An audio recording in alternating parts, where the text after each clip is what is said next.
take a pull-up break. Start How about that for a delivery?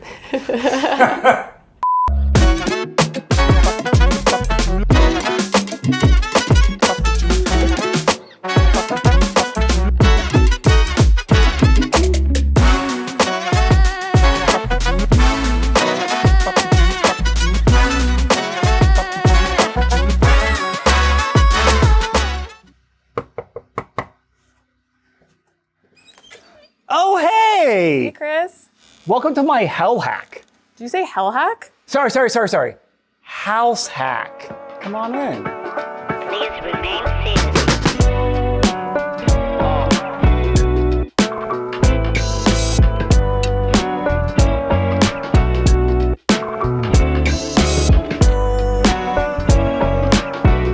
So, Chris, this doesn't look like a typical house hack. No, it is not. But this is actually my house for my family. And what it's done, it's actually helped us live a better quality life, raise our daughters better, and actually buy 3 rental properties with more to come. So while some people call it a hell hack, I call it an awesome hack. So I said hell hacking. What exactly does that mean?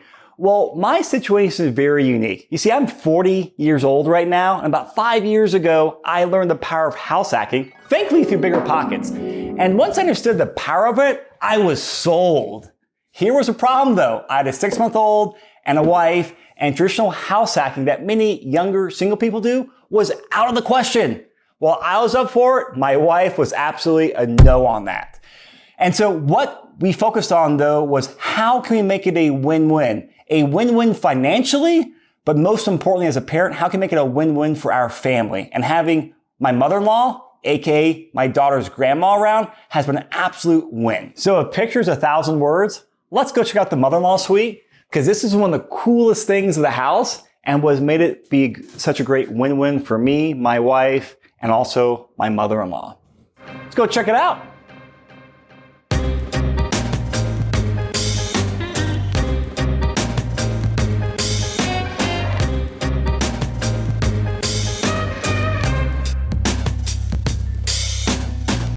Hello again. So this is not your typical basement. When we bought this house, it actually was just a giant unfinished basement. It did not come with this kitchen. This is not our main kitchen in the house. We're actually in the basement and added this about a year after we moved in. You see, a very important thing for us and also my mother-in-law was to have separate living places so we could each have our own privacy and be completely separate for cooking dinner, making coffee, all that great stuff. So we did about $100,000 renovation in this basement, which sounds crazy. But at the end of this episode, I'll break down those numbers in the house hack stack portion and tell you how that renovation helped fueled 3 rental purchases. Now, since this is a very non-traditional house hack, let's really dive into the numbers and also non-financial perks. So let's get a little cozy here. So when I originally got this house, built this out, I had this spreadsheet built out for how much money we'd save per month on daycare and mileage savings, all sorts of stuff, easily like $2,000 to $3,000 a month. That was a plan. Reality a couple years later was different. Now this goes back to the fact that house hacking is half science and also half art. You have to live in the property. So how all these great numbers in a spreadsheet? Once my wife and I lived in here and our daughter got older, we realized that our needs and our goals changed. So, Chris, why did your plans change? Well, we had the plan and then reality came into play. So as my wife and I became more experienced parents, we realized we really wanted our daughters to be socialized and also have a structured education program. And while mother-in-law loved them to death and was great with them, they weren't getting that socialization and structured education like a daycare or school provides. So we had the plan for saving a bunch of money.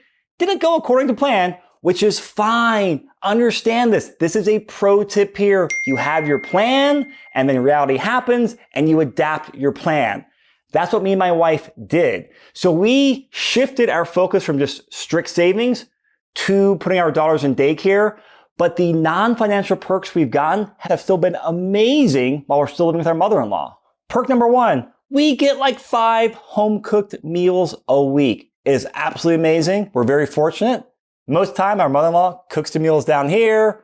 We meet upstairs for family dinner. So not only do we have a home-cooked meal, we don't have to do the dishes either. It's great. Perk number 2 is that we always have someone on hand because during COVID, they also experience quarantines and staying home or exposure, all that crazy stuff. Well, we did, and if you had kids in daycare, you experienced it a lot. And fortunately, since our mother-in-law is retired, she was here 9 out of 10 times able to watch our daughter or daughters and help us out and help our kids out. Absolutely amazing during that time. Oh man, I've been sitting in the same spot way too long. Let's go take a pull-up break.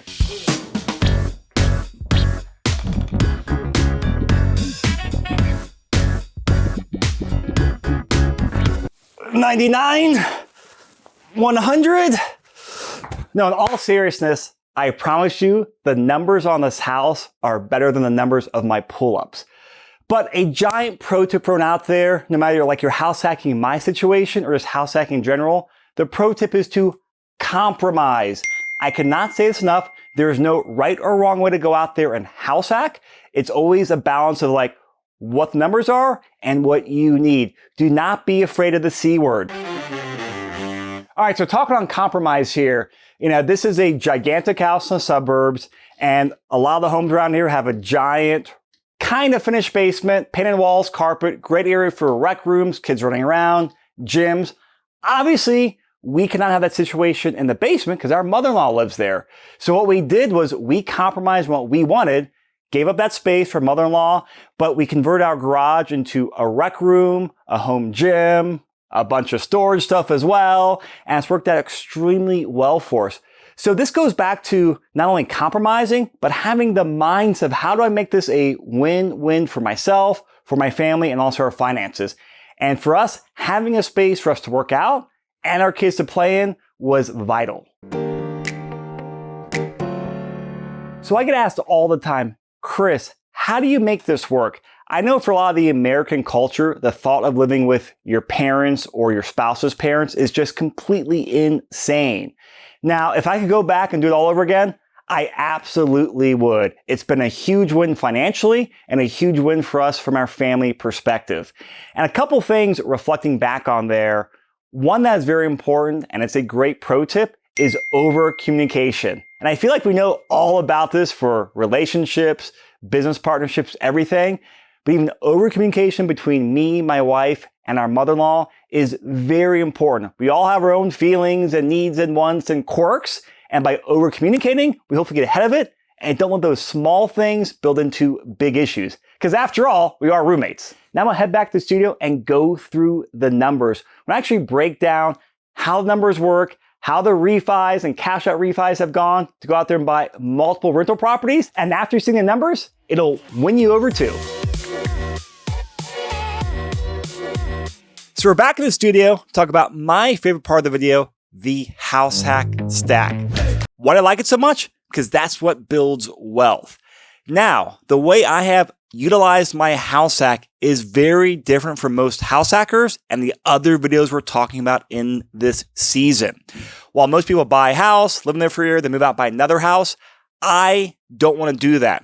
I have a wife, I have kids, I have dogs, I have a bunch of stuff. As you probably saw in the house, a bunch of stuff I don't want to move every year. Plus, my wife will not allow it. But rather, what I've done with my house hack stack is I've utilized my equity to go out there and buy rental properties. So, to date, I've bought 3 rental properties and more to come. Let me break it down. So, I bought this house about 4 years ago in 2018. By the end of 2018, we put $100,000 in the property to convert the basement to a mother-in-law suite.